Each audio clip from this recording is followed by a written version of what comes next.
Wala po kayong kailangan sa amin, nandiyan kayo po. You will give us everything and expecting nothing in return. Yun po yung kitang-kita po sa inyo. Sir, I will accompany you to Davao. Yun din po yung aking plano. I will not expect anything anymore. Just serve my remaining career in Davao with you. Ang masabi ko, may puso siya, lalong-lalo na sa mahirap. Actually, may mga nagtatanong nga sa akin kung ano ba daw talaga yung ugali niya behind the camera. Ang masabi ko lang, he's a jolly person, matalino, at higit sa lahat, mapagmahal, literally and figuratively. Para sa akin, isa sa natutunan ko kay PRRD ay yung pagiging mabait, pagbibigay respeto sa kanyang mga security. As commission officer, pili ko po itong tularan at ma-apply ko po sa aking nasasakupan. Sana sir,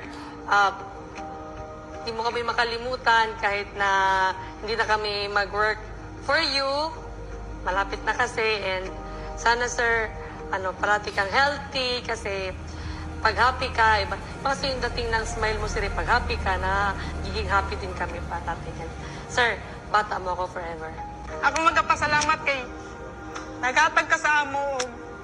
Hope, wala nga kabalo sa pero idol dyan ka, sir. Kasi idol kayo tika sa dili kayo tungod sa imong leadership o sa imong nabuhat sa amo kundi tungod sa imong pagkamaayong tao. Nakarami pero ni sir, mag-support sa imo ka, sir. Sana, sir, mas mahaba pa yung time na ikaw ang presidente. Kasi you've done a lot. And sana ipagpatuloy kung sino man yung papalit sa inyo, yung mga numpisan mo. Sana palagi ka pong nandyan. I have learned a lot from you and especially sa mga mentoring na binigay niyo po sa amin, sa lahat ng guidance, sa lahat po ng tulong. We will be forever grateful for those services that you have given us.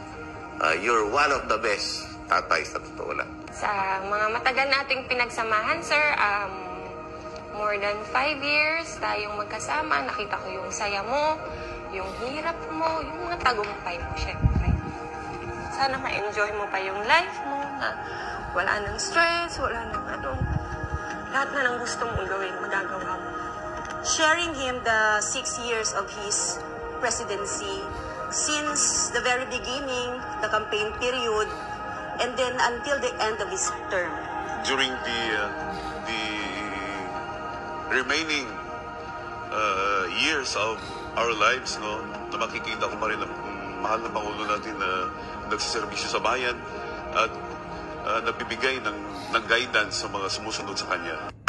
Gusto ko lang, sir, na sabihin sa iyo na mahal ka namin, sir, in behalf of the Presidential Escorts Battalion.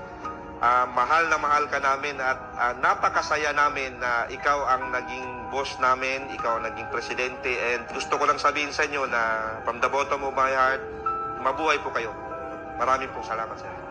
Sir, sa 6 na taon na naging security officer nyo ako, maraming salamat sa kumpiyansa at tiwala na ibinigay nyo sa akin at saka sa aking mga kasamahan ng mga security officers. Ang hangad lang namin palagi sa inyo, sir, ay maprotektahan kayo, maging safety kayo. PRRD has been more than just my commander-in-chief being in the military. So I always looked up to him like parang he's my father. Kasi there were many instances that we ate together, then sobrang relaxed lang.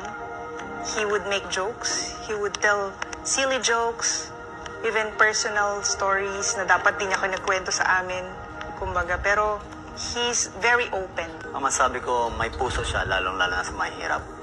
Actually, may mga nagtatanong nga sa akin kung